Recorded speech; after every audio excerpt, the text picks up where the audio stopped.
এর আগে হচ্ছে শুরুতে এফডিসিতে গেছিলাম, কালকে একটা প্রোগ্রাম আছে, ওইটার রিহার্সাল করে তারপর হচ্ছে বাদবাকি জিনিস করলাম।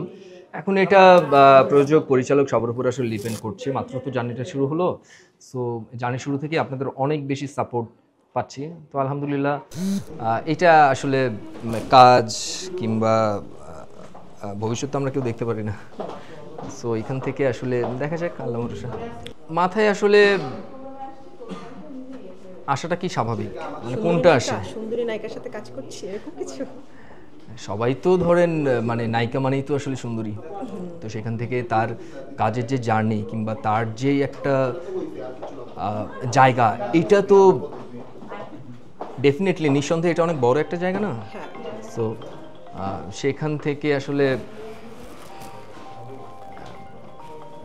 এইরকম কোনো বুঝতে পারছি ফোনে কল আসছে।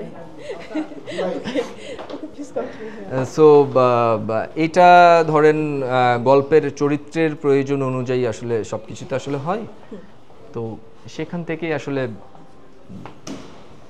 বাদবাকিটা দেখা যায়।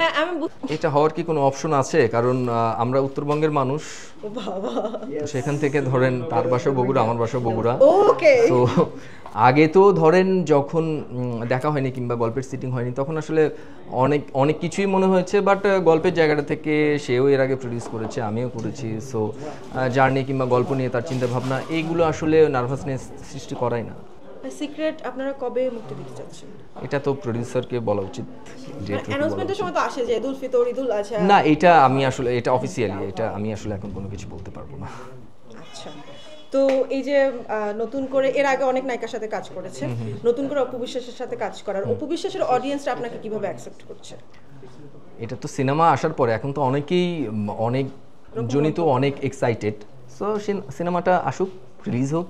আর আমাদের এখানে এমকে প্রোডাকশন হাউস, এখানে পীযূষ দা অনেক বেশি এক্সপিরিয়েন্সড একজন মানুষ চ্যানেলের জায়গা থেকে, সো ছবিটা সে আসলে ওইভাবেই করতে চায়।